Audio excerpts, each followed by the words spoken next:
Hi, my name is Angie. And I'm Diego, and today we're going to be busting a myth on the American Revolution.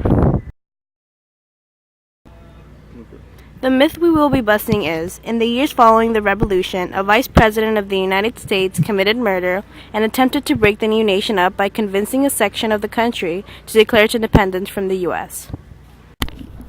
So, in other words, following the American Revolution, Aaron Burr, Vice President of the United States, committed murder in a duel against Alexander Hamilton.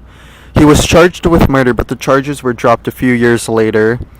2 years later, Aaron Burr had plans to create a new independent nation. His goal was to obtain 40,000 acres of land, but was caught with treason for attempting to separate a nation. At the trial, he was acquitted for any charges. By looking at evidence that we have gathered, we can look at the first piece of evidence, the Burr Conspiracy, beginning of the 19th century. The Burr Conspiracy further states Aaron Burr's plan was to create an independent nation in the center of North America and the southwest part of Mexico along the Mississippi River. Thomas Jefferson had Burr arrested for attempting to separate a nation, but was acquitted for all the charges.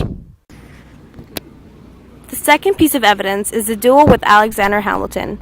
In April, the Albany Register published a letter which contained Hamilton's judgment on Burr, saying that he was a dangerous man and one who ought not to be trusted with the reins of government.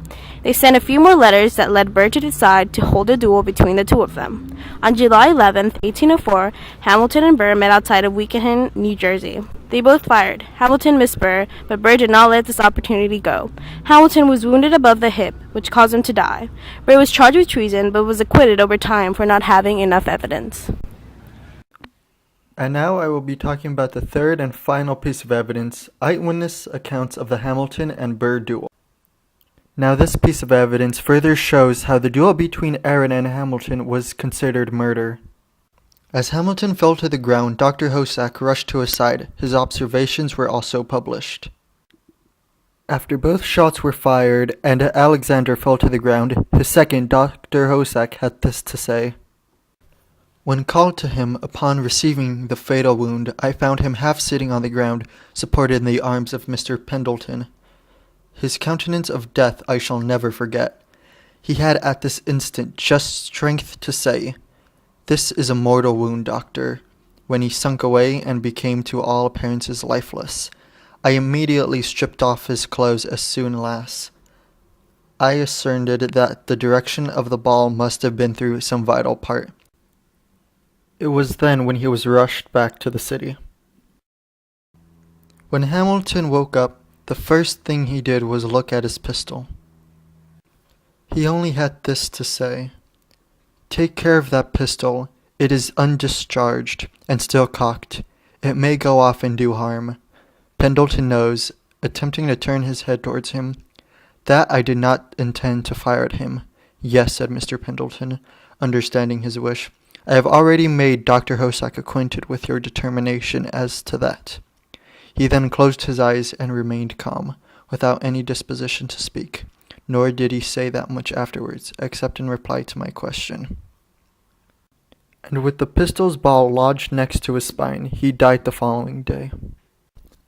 So, in other words, Hamilton actually never shot his gun, never intending to actually kill Aaron Burr, but he knew that Aaron knew that he didn't want to kill him as well, and still knowing this, decided to take a shot at Hamilton, killing him, thus being considered murder. Conclusion: this myth has been confirmed. Vice President Aaron Burr held a duel with Alexander Hamilton. Hamilton missed, but Burr did not.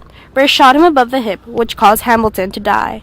Aaron Burr was planning to create an independent nation, but was arrested before making any actual plans. Burr was evicted from charges and never had the opportunity to make his dreams come true. So, in other words, the reason why this myth is confirmed is 1. Because during the duel between Alexander Hamilton and Aaron Burr, Hamilton actually never fired at Burr. Burr, knowing this, still decided to shoot at Hamilton, killing him, being considered murder. And second, after Burr completed his term as vice president and finished the duel with Alexander Hamilton, he decided to regain political power by leading an expedition to create an independent nation along the Mississippi River by separating 40 1,000 acres of territory from the United States and Spain. He was later tried for treason, but during the case was acquitted for lack of evidence. So once again, this myth is confirmed. So that wraps up this episode. Make sure to catch us next time to bust more myths, and we will see you guys next time. Bye.